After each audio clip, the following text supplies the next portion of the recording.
It starts not with silence, but with a scream. A scream that echoes across decades of rock and roll, a voice so raw, so unforgettable. It carved itself into the DNA of heavy metal.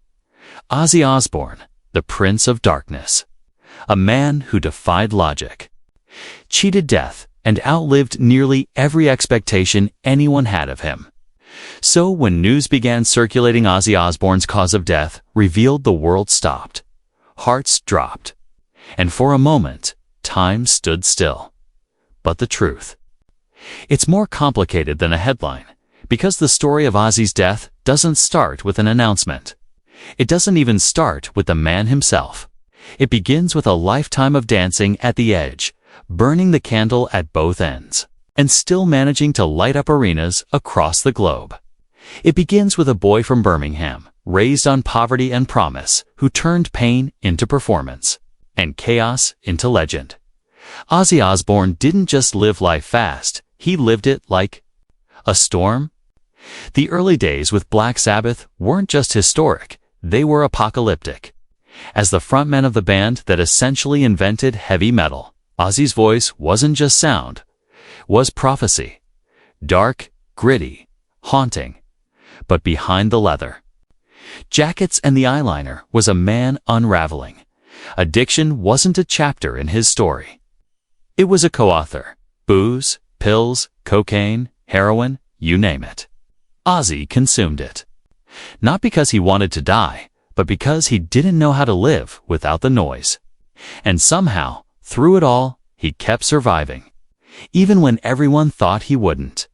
There were the near misses too many to count. The overdose in Memphis, the plane crash that killed Randy Rhoads, the ATV accident that nearly took his life. Each time, fans prepared to say goodbye. Each time, Ozzy came back. Fragile, maybe, but breathing. Singing, screaming, so when that headline appeared, it felt final. Ozzy Osbourne's cause of death revealed. Was this it? Had the final curtain finally fallen on the wildest act rock had ever known? But what if, the cause of death wasn't what we expected? What if it wasn't just physical? Because here's the truth. Ozzy Osbourne, as we knew him, has been fading for a while. Not in spirit, not in soul, but in body. Parkinson's, spinal surgeries, chronic pain. In 2020, he told the world he was suffering. And over the next few years, we watched him shrink, not as a man, but as a myth. Tours canceled. Appearances delayed. And finally, the silence grew louder than the music. Maybe Ozzy didn't die on stage or in a hospital. Maybe he died in the hearts of fans who realized he'd never be the same. Maybe the cause of death was time. Time, that relentless force. Even the loudest scream can't outrun. But here's where it gets complicated. Because legends don't die like the rest of us. They evolve. They transform. They haunt. Ozzy didn't just leave behind music, he left behind a blueprint. For rebellion, for resilience, for raw, unapologetic art. His legacy isn't a tombstone. It's a tattoo on the soul of every outcast kid who ever felt like they didn't belong. Every teenager who blasted Crazy Train through their headphones, just to drown out the noise of the world. Every misfit who found power in the darkness. And even now, as we wrestle with what we've lost, we must ask, did Ozzy ever truly belong to this world?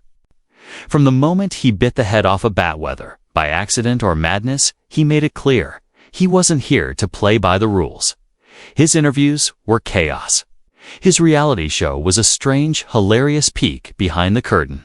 But behind it, there was always a pain he never fully escaped. Sharon Osbourne once said, Ozzy is like a cat. He has 9 lives. And maybe, just maybe, the life we mourn today is just one of those 9. Maybe the Ozzy we knew, the one who defied the odds, mocked the system, and screamed into the abyss, is gone. But the soul of Ozzy, they can't die, because how do you kill a force? You can't. You remember it. You play the records. You tell the stories. You raise your fist in the air and scream the lyrics until your voice cracks. That's how you keep him alive. Ozzy Osbourne's cause of death. It wasn't overdose. It wasn't Parkinson's. It wasn't even age. It was inevitability. The natural end of an unnatural legend, and yet, in bedrooms, garages, arenas, and earbuds around the world. He's still here, in the riffs, in the growls, in the fearless embrace of weirdness. He taught us that you can be broken and still powerful, that you can fall 1,000 times and still rise with a laugh. Because Ozzy's story is not just one of survival, it's one of permission. He gave a generation permission to be outrageous, to scream, to wear black, to pierce their skin and dye their hair and express rage and love and confusion in whatever way felt right. He gave permission to be loud when the world told them to be quiet. So maybe the real cause of death isn't his. Maybe it's the death of an era. Of a kind of music, a kind of madness, a kind of magic the world doesn't make anymore. It's the death of backstage anarchy and dirty tour buses, of feedback and cigarette smoke swirling in red stage lights, of musicians who didn't chase algorithms, but chased ghosts. And maybe that's why it hurts so much. Because when someone like Ozzy fades, a piece of us fades with him. The fearless piece. The part that believed in the power of distortion and defiance. In the ritual of pressing play on a record, closing your eyes, and feeling like you finally belong somewhere. But legends, real legends, don't need to exist in flesh to be felt. Ozzy lives on not just in what he made, but in what he made possible. In every band that dares to scream. In every young artist unafraid to be strange. In every song that doesn't ask for permission. And maybe that's the real legacy, not survival, but inspiration. Ozzy taught us that even in chaos, there can be beauty. That behind every scream is a soul trying to be heard. That even when your voice cracks, it can still shake the earth. He's the electric current in every rebellion. The flicker in every candle lit for the misunderstood.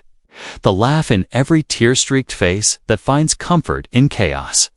He's the unfiltered cry that tells you it's okay to break. The shadow in your headphones whispering, "You're not alone." The thunder in your chest when you turn the volume all the way up. And for a moment, you feel alive again. Ozzy is not just remembered, he is relived. Every time someone dares to walk their own path, wear their truth out loud, or howl into the darkness with nothing but faith that someone, somewhere, will understand.